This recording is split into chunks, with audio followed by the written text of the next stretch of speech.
মুআজ্জাজ মুহতারাম সম্মানিত দিনদার মুমিন মুসলমান ভাইয়েরা আমার, বিভিন্ন স্থান থেকে আগত সমবেত আল্লাহ তাআলার প্রিয় বান্দাগণ, আমরা সকলেই সেই মহান আল্লাহ সুবহানাহু ওয়া তাআলার মহান দরবারে শুকরিয়া আদায় করছি, কৃতজ্ঞতা আদায় করছি যে মহান আল্লাহ সুবহানাহু ওয়া তাআলা আমাদেরকে বিভিন্ন ব্যতিব্যস্ততার মধ্যেও আল্লাহ তাআলার ইবাদত করার জন্য আল্লাহ তাআলা আমাদেরকে অনেক কর্মব্যস্ততার মধ্যেও সুযোগ করে দিয়েছেন, আগেই আসার এবং বসার তৌফিক দান করেছেন। এই জন্য সেই মহান প্রভু, আমাদের সৃষ্টিকর্তা, আমাদের পালনকর্তা আল্লাহ সুবহানাহু ওয়া তাআলার দরবারে সকলেই শুকরিয়া আদায় করছি। সকলে জবান খুলে বলি আলহামদুলিল্লাহ। আমাদের রাসূলের উপর দরুদ পড়ি, সকলে বলি সাল্লাল্লাহু আলাইহি ওয়াসাল্লাম। মুআজ্জাজ হাজিরিন, আমি আল্লাহ তাআলার কোরআনুল কারীম থেকে মানব জাতির হেদায়েতের জন্য যে মহাগ্রন্থ পৃথিবীতে আল্লাহ তাআলা পাঠিয়েছেন, এই মহাগ্রন্থের সূরা আনআমের 108 নম্বর আয়াত আমি আপনাদেরকে তেলাওয়াত করে শুনিয়েছি। আল্লাহ রাসূলের অসংখ্য আহাদিসে মুবারক থেকে, আল্লাহ রাসূলের অসংখ্য মুখনিসৃত মহাসত্যের অসংখ্য আহাদিসে বাণী থেকে মুসনাদে আহমদের 12 নম্বর 140 নম্বর হাদিস আমি আপনাদেরকে পাঠ করে শুনিয়েছি। আমি এগুলো সরল অনুবাদ আপনাদেরকে পড়ে শোনাবো। এরপরে এই আয়াত এবং হাদিসের আলোকে বর্তমানের সময়ের চাহিদা অনুযায়ী যেটা মানব জাতির জন্য কল্যাণ হবে, বিশেষ করে আমাদের জন্য কল্যাণ হবে, যেখান থেকে আমরা কিছু শিখতে পারবো, এমন কিছু বিষয় নিয়ে আপনাদের সামনে আলোচনা করার চেষ্টা করবো ইনশাআল্লাহ।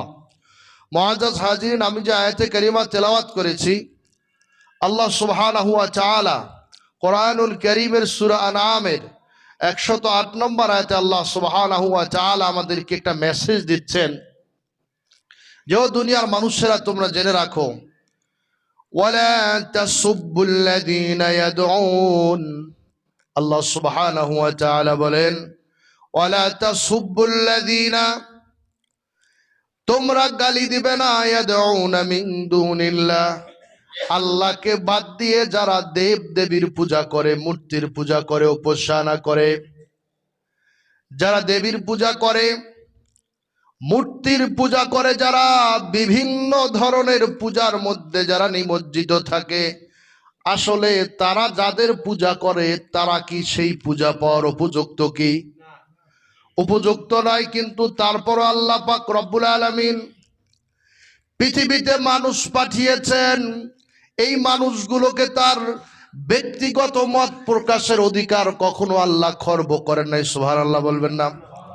ব্যক্তিগত অধিকারকে আল্লাহ কখনো খর্ব করে নাই। বান্দাকে পৃথিবীতে পাঠিয়েছি, রাস্তা দুইটা, চাইলে তুমি জান্নাতের রাস্তা তালাশ করে জান্নাতে যাইতে পারবে, আর চাইলে তুমি জাহান্নামেও যাইতে পারবে, সেটা তোমার অধিকার দিয়েছি। প্রশ্ন আসতে পারে, আল্লাহ কেন মানুষকে এমন অধিকার দিলেন যে মানুষ জাহান্নামেও যাইতে পারবে? আল্লাহ চাইলে এটা কন্ট্রোল করতে পারতেন কি পারতেন না? আল্লাহ অসংখ্য সৃষ্টি পৃথিবীতে ছেড়ে দিয়েছেন, মানুষের জন্য অসংখ্য নাজ নিয়ামত দিয়ে ভরপুর করে তামাম দুনিয়াটাকে আল্লাহ সুন্দর করে সাজিয়েছেন। মহাসাগর সাজিয়েছেন আল্লাহ, আসমান সাজিয়েছেন আল্লাহ, জমিনের নিচে সাজিয়েছেন আমার আল্লাহ। অসংখ্য সৃষ্টি আমরা দুই চোখ দিয়ে দেখি, অসংখ্য সৃষ্টির মাঝে সর্বশ্রেষ্ঠ সৃষ্টির নাম কি? সবাই বলেন। সর্বশ্রেষ্ঠ সৃষ্টির নাম মানুষ। এই মানুষকে অসংখ্য সৃষ্টির মধ্যে শ্রেষ্ঠ সৃষ্টি হিসেবে আল্লাহ বানিয়েছেন, সর্বোচ্চ দাম দিয়েছেন। মানুষগুলো যদি ইবাদত ঠিক মতো করে, আল্লাহর গোলামি ঠিক মতো করে, ফেরেশতাদের থেকে মানুষের দাম কম না বেশি? ফেরেশতার থেকেও মানুষের মূল্য আল্লাহর কাছে কম না বেশি? অনেক বেশি মূল্য। এত দাম দিয়ে, এত মূল্য দিয়ে যে মানুষগুলোকে আল্লাহ বানিয়েছেন, কেমনে সেই শ্রেষ্ঠ সৃষ্টির অধিকারের উপর আল্লাহ কেমন খর্ব করে, তাদের অধিকারের উপর আল্লাহ কেমনে হস্তক্ষেপ করে? বরং সর্বশ্রেষ্ঠ সৃষ্টি হিসাবে যেমন অধিকার দেওয়ার দরকার, যেমন অধিকার দেওয়ার দরকার, আমার আল্লাহ বান্দাদেরকে ঠিক তেমন অধিকার দিয়েছেন। বলেন সুবহানাল্লাহ। ঠিক তেমন অধিকার দিয়েছেন। কারো অধিকারের মধ্যে কি করেন নাই? কোনো হস্তক্ষেপ করেন নাই। কিন্তু দুনিয়ার মানুষেরা দুনিয়াতে আসার পরে যে এক সৃষ্টিকর্তা যিনি সৃষ্টি করেছেন তাকে বাদ দিয়ে, তার ইবাদত করা বাদ দিয়ে মানুষ যখন বিভিন্ন দেবদেবী মূর্তির পূজা করত, দেখেন সারা পৃথিবীতে অসংখ্য ধর্মের আবির্ভাব ঘটেছে। আমরা তো এমন সুশীল থাকতে পারি, এখানে এমন অনেক মানুষ রয়েছে, আজকে হিন্দু ধর্ম আছে, বৌদ্ধ ধর্ম আছে, খ্রিস্টান ধর্ম আছে, প্রত্যেকটা ধর্ম, জৈন ধর্মে বলেন, শিখ ধর্ম বলেন, বা অন্য কোনো যত নাম না জানা যত প্রকারের ধর্মের আবির্ভাব তামাম পৃথিবীতে আছে, সমস্ত ধর্মের মধ্যে প্রত্যেকটা ধর্মের কিন্তু সুনির্ধারিত একটা উদ্দেশ্য আছে না নাই? উদ্দেশ্য কার? সন্তুষ্টি। আমরা হয়তো আল্লাহ বলি, আরেকজন আরেকভাবে ভগবান বলে, আরেকজন আরেকভাবে অন্য কিছু নাম ধরে ডাকে, কিন্তু সৃষ্টিকর্তা যে একজন, এইটা কিন্তু কম বেশি বিশ্বাসের কম বেশি থাকতে পারে, কিন্তু সবাই জানে এই তামাম দুনিয়ার সৃষ্টিকর্তা কয়জন? একজন। তামাম দুনিয়ার সৃষ্টিকর্তা একজন। কিন্তু আজকে দেখেন আপনি, হিন্দুরা হিন্দু ধর্ম পালন করে, অসংখ্য দেবদেবীর পূজা করার দ্বারা কয়জনের সন্তুষ্টি চায়? একজনের, কিন্তু মাধ্যম হিসেবে ওরা দেবদেবীকে ব্যবহার করে। আজকে খ্রিস্টান দিকে তাকান, তারাও খ্রিস্ট ধর্ম পালন করার মধ্য দিয়ে তারাও চিন্তা করে যীশু খ্রিস্টকে প্রভু মানে, আল্লাহ মানে বিশ্বাস করে, তারাও কিন্তু এক সৃষ্টিকর্তার সন্তুষ্টি চায় কি চায় না? এক সৃষ্টিকর্তার সন্তুষ্টি চায়। দুনিয়ার মানুষগুলো সবাই এক সৃষ্টিকর্তার সন্তুষ্টি চায়। বিভিন্ন মত এবং পথ দিয়ে অনেক সৃষ্টিকর্তাকে, সবাই মূল উদ্দেশ্য হচ্ছে তারা প্রত্যেকেই কয়জনের সৃষ্টিকর্তার আদর্শ অনুগত, একজন মাত্র সৃষ্টিকর্তার সন্তুষ্টি চায়।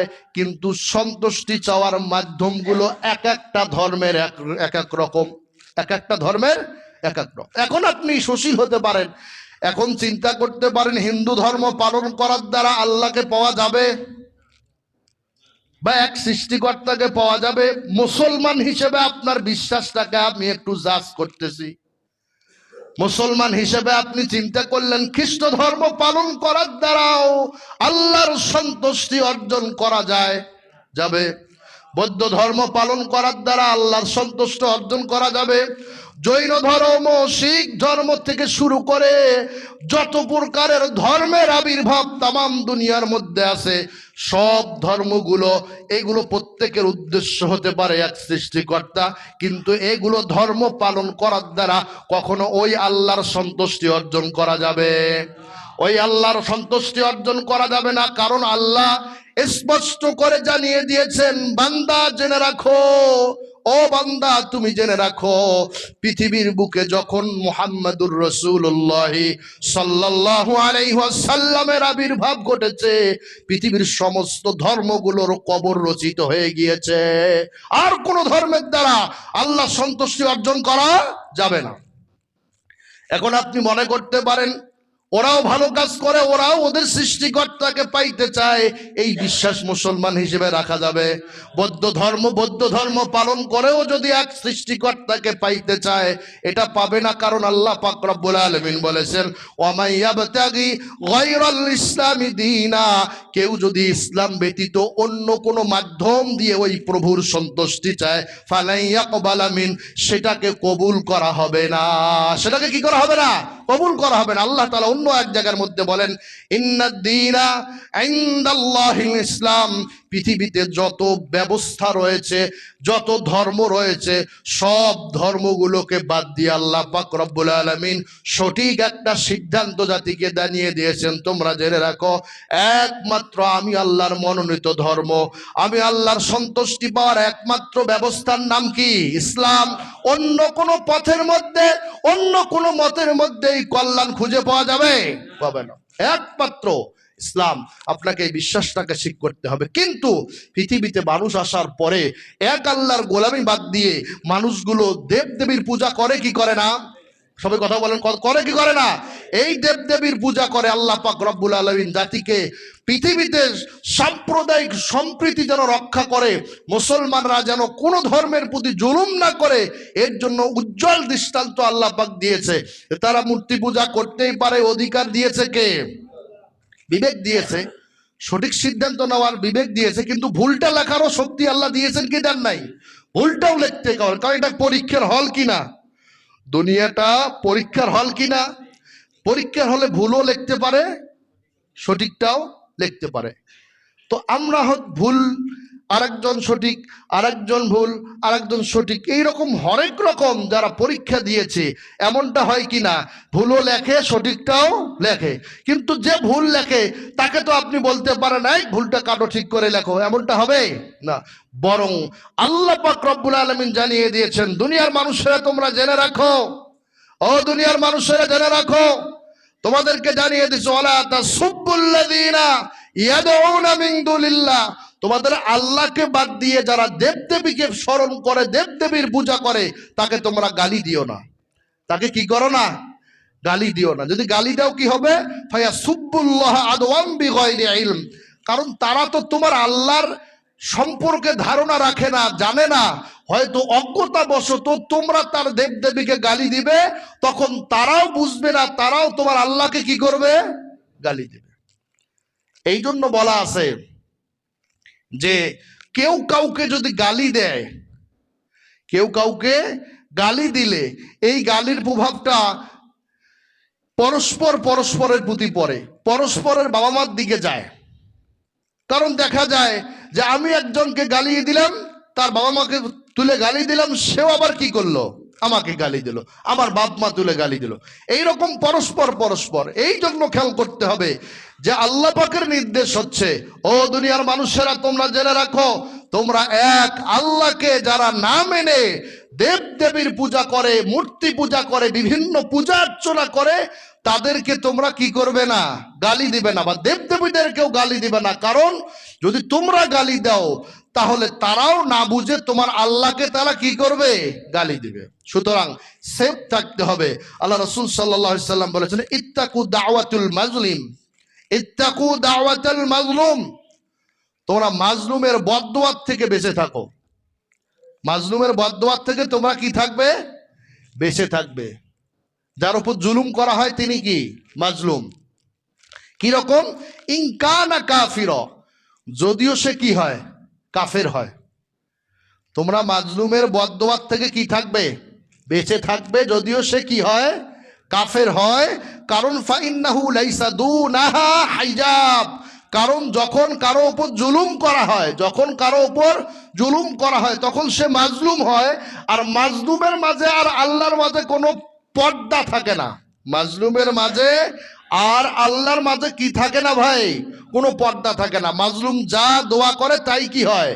কবুল হয়। সেটা যদি কাফেরও হয়, কাফেরের উপরও যদি আপনি জুলুম করেন, অবশ্যই আপনার কাফের যদিও বদদোয়া দেয়, যদি তার উপর জুলুম করা হয়, সেই বদদোয়া পড়বে কি পড়বে না আপনার উপর? এই জন্য সেফ থাকতে হবে। কোনো অমুসলিম, কোনো ভিন্ন ধর্মের অনুসারীও যেন তাদেরকে কি করা হয় না? জুলুম করা হয় না। এর থেকে বিরত থাকতে হবে। মুআজ্জাজ হাজিরিন, এরপরে যদি আপনি লক্ষ্য করেন যে আমি আয়াতে কারিমা তেলাওয়াত করেছি, যে হাদিসটা অনুবাদ আপনাদেরকে পড়ে শোনালাম, এই আয়াত এবং হাদিসের আলোকে বাংলাদেশের মধ্যে নয়, সারা পৃথিবীর বুকে যত ধর্ম রয়েছে, মানবতাকে প্রতিষ্ঠা করেছে, সাম্প্রদায়িক সম্প্রীতি রক্ষা করে চলেছে, ইসলাম ছাড়া অন্য কোনো মতের মধ্যে, অন্য কোনো পথের মধ্যে এত সুন্দর মানবতা প্রতিষ্ঠার কোনো ধর্মের মধ্যে আছে? একমাত্র শুধুমাত্র ইসলামেই পৃথিবীতে মানবতা প্রতিষ্ঠা করা, সাম্প্রদায়িক সম্প্রীতির সুন্দর আচরণ প্রয়োগ করা, ইসলামেই মানুষকে একমাত্র শিক্ষা দেয়। কিন্তু আপনি খেয়াল করবেন, পৃথিবীতে ওই সৃষ্টিকর্তাকে পাওয়ার জন্য ইসলাম বাদ দিয়ে যত মতের অনুসারী আছে, যত পথের অনুসারী আছে, প্রত্যেকটা পথের অনুসারীরা ভুল পথে আছে না সঠিক পথে? ভুল পথের মধ্যে আছে। কিন্তু এই ভুলটাও তারা বুঝতে না পারার কারণে প্রকৃত যারা সঠিক লিখতেছে তাদেরকেও তারা কি মনে করতেছে? ভুল মনে করতেছে। কারণ তারা কিসের মধ্যে? ভুলের মধ্যে। এখন যারা সঠিক পথের মধ্যে আছে তাদেরকেও তারা কি মনে করতেছে? ভুলের মধ্যে মনে করতেছে। মুআজ্জাজ হাজিরিন, আপনি যদি লক্ষ্য করেন সমকালীন সময়ে বাংলাদেশের যে একটি অবস্থান আপনারা দেখতে পেয়েছেন, যে সনাতনীদের একটা অংশ, একটা গ্রুপ, এর নাম দেখেন যে পৃথিবীতে মধ্যে যে বাংলাদেশ নামক এই রাষ্ট্রটা রয়েছে, এই রাষ্ট্রের মধ্যে বাংলাদেশ নামক এই রাষ্ট্রটাকে বর্তমান অস্থিতিশীল করার জন্য, বিভিন্ন বিশৃঙ্খলা সৃষ্টি করার জন্য ইসকন নামে একটি মারাত্মক জঙ্গি সংগঠনের আবির্ভাব ঘটেছে। এটা আজ নয়, আজ থেকে অনেক বছর পূর্বে ইসকন নামক এই দলটির আবির্ভাব এই বাংলাদেশের মধ্যে ব্যাপকভাবে, বিশেষ করে ইতিপূর্বে দীর্ঘ সময় যারা শাসন ক্ষমতায় ছিল তাদের মদতুষ্ট হয়ে বিভিন্নভাবে এরা সারা বাংলাদেশের মধ্যে ইসকনের এই চাহিদাকে, এই ধর্মকে, এই মতাদর্শকে প্রচারের জন্য তারা সহায়ক ভূমিকা এবং সাহায্য পেয়েছে ইতিপূর্বে আগের গভর্নমেন্টের কাছ থেকে। আপনি খেয়াল করবেন, ইসকন হচ্ছে international society for Krishna consciousness. এটা হচ্ছে রাম নাম শুনছেন না আপনারা? এই রামের প্রকৃত অনুসারী তারা নিজেকে দাবি করে। অর্থাৎ মুসলমানদের মধ্যে যেমন আহলে হাদিস গ্রুপ আছে একটা, সুন্নি আছে একটা, বা বিভিন্ন মত আছে না, তো ঠিক হিন্দুদের মাঝে অনেকগুলো ফেরকার মাঝে একটা ফেরকার নাম হচ্ছে কি? ইসকন। এটা সংক্ষিপ্ত রূপে কি বলে? ইসকন। পরিপূর্ণ যদি হয় তাহলে international society for Krishna consciousness, এটা সংক্ষিপ্ত রূপে এটাকে ইসকন বলা হয়। ইসকনটাকে আপনি যদি যে এটা বাংলা করেন আন্তর্জাতিক কৃষ্ণ ভক্ত আর কি। রামকৃষ্ণ নাম শুনছেন না আপনারা? হিন্দুরা তাদেরকে প্রভু মনে করে, সৃষ্টিকর্তা মনে করে। এই কৃষ্ণ তার প্রকৃত অনুসারী এবং তাকে প্রকৃতভাবে এটাকে নিয়ে চলে। আজ থেকে 58 বছর আগে এটি প্রতিষ্ঠিত হয়েছে, এই মতের আবির্ভাব ঘটেছে। কত বছর? 58 বছর পূর্বে। প্রতিষ্ঠাতা হচ্ছে অভয় চরণা গোবিন্দ ভক্তি দিবান্ত স্বামী প্রভুপাদ। এটার নাম হচ্ছে কি? অভয় চরণা গোবিন্দ ভক্তি দিবান্ত স্বামী প্রভুপাদ।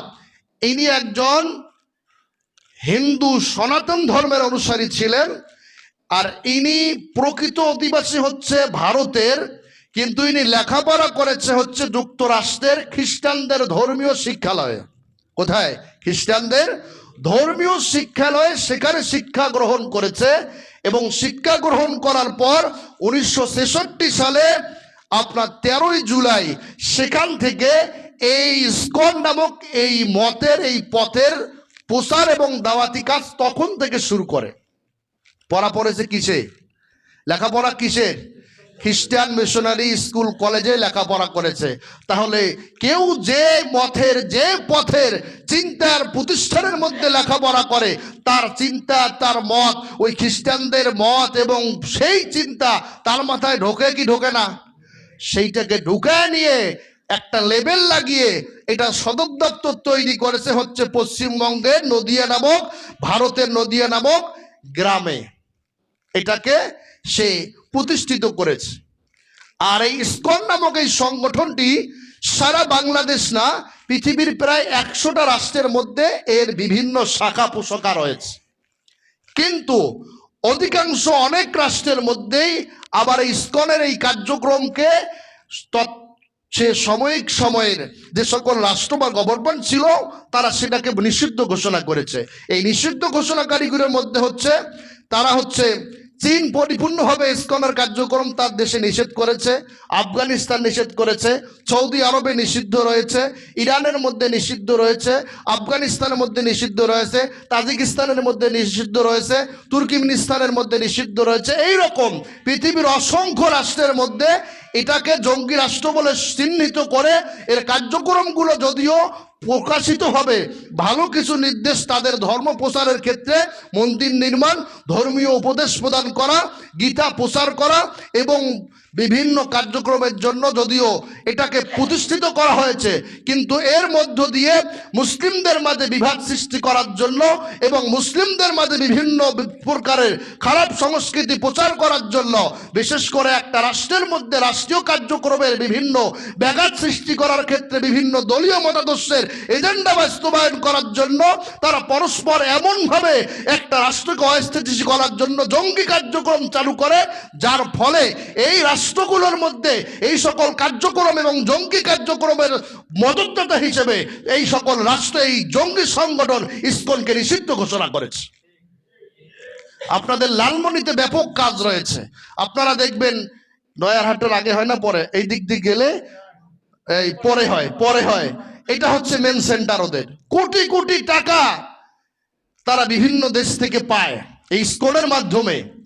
পাওয়ার পরে এটাকে দিয়ে এটাকে পুঁজি করে তারা দেখেন না অতি অল্প সময়ে বাংলাদেশটাকে কিরকম একটা অস্থিতিশীলতার দিকে নিয়ে যে আন্দোলনের মধ্য দিয়ে তারা কি বুঝাইতে চায় যে বাংলাদেশ নামক স্বাধীন সার্বভৌম মুসলিমদের শাসিত মুসলিম অধ্যুষিত একটি এলাকায় যেরকম করে হিন্দুরা তাদের মাথা এবং বুক চারিয়ে বেঁচে আছে, তেমন ভাবে কিন্তু আমাদের পার্শ্ববর্তী রাষ্ট্রে ভারতের মধ্যে মুসলমানদের সেই রকম বুক উঁচু করে মাথা উঁচু করে সেরকম করে চলার কোনো সুযোগ তারা রাখে নাই।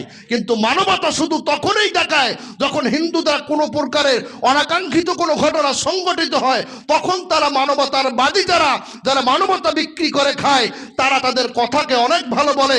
কিন্তু ভারতের মধ্যে যখন মুসলমান নিধনের জন্য মুসলমানদের উপর জুলুম করা হয়, বাবরি মসজিদ ভেঙে দেওয়া হয়, আবার খাজা গরিবে নওয়াজ আল্লাহর যে অলি রয়েছে তার গুরুস্থান, তার কবরস্থানের নিচে আবার মন্দির আছে, এই রকম বিভিন্ন প্ল্যান পরিকল্পনা করা হয়, তখন ওই সকল মানবতাবাদীদের আর খুঁজে পাওয়া যায় না। ওরা শুধু বাংলাদেশে যদি একটু কম বেশি হয়, অনাকাঙ্ক্ষিত ঘটতে পারে কিছু, এটা স্বাভাবিক। এই জন্য মোহতারাম হাজিরিন, ওদের ফাঁদা কোনো ফাঁদের মধ্যে পাতা কোনো ফাঁদের মধ্যে পা দেওয়া যাবে না। মুসলমানদেরকে সোচ্চার থাকতে হবে, ঐক্যবদ্ধ থাকতে হবে। যখন এই সকল ইসকনের নাম দিয়ে বিভিন্ন কার্যক্রমের মধ্য দিয়ে মুসলমানদেরকে দাবিয়ে দেওয়া হয়, আমার ভাইকে শহীদ করেছে কি করে নাই? বাংলার মুসলমান এখনো চুপ রয়েছে, ধৈর্যের পরিচয় দিয়েছে, ধৈর্যের পরিচয় দিয়ে আরো চলার চেষ্টা করবে, কোনো বিশৃঙ্খলা দেবে না। কারণ ইসলাম কখনো সাম্প্রদায়িক সম্প্রীতি নষ্ট করার পক্ষে কখনো থাকে না, এটা চিরন্তন সত্য। কিন্তু তারাই হত্যার মধ্য দিয়ে বিভিন্ন উস্কানির মধ্য দিয়ে আমাদের মুসলমানদেরকে দাবিয়ে রাখার চেষ্টা করতেছে, বলে ঠিক না বেটি? এই জন্য খেয়াল করতে হবে যে আমরা ধৈর্য ধরবো, কিন্তু ধৈর্যের বাঁধ ভেঙে গেলে আর সহ্য করা হবে না। এই জন্য খেয়াল করতে হবে ধর্মীয় সম্প্রীতি রক্ষা করার ক্ষেত্রে মুসলমানদের থেকে সর্বোৎকৃষ্ট পদ্ধতি কোন ধর্মের আর জানা আছে না। এই যে ইসকন নামক এই যে সংগঠন, তারা তাদের ধর্ম অনুসরণ করবে, পালন করবে, প্রচার করবে, দীর্ঘদিন থেকে প্রচার করে আসতেছে। আমরা কোনোদিন বাধা দিয়েছি? কি হলো, কোন কায়দায়, তোমরা কিসের আন্দোলন করে কি শুরু করতে চাচ্ছ দেশটার মধ্যে, এটা আমাদের চিন্তা করার দরকার। তোমরা আসলে চাওটা কি? অধিকার তোমাদের রয়েছে, স্বাভাবিক ব্যাপার। এই জন্য আমাদের মুসলমানদেরকে সোচ্চার থাকতে হবে। অ্যাডভোকেট আলিফ তিনি শহীদ হয়েছে, আপনি মনে করিয়েন না আপনাকে শহীদ করার জন্য তারা ওত পেতে আছে, চান্স পাইলে আপনার সন্তানকেও তারা হত্যা করে ছাড়বে।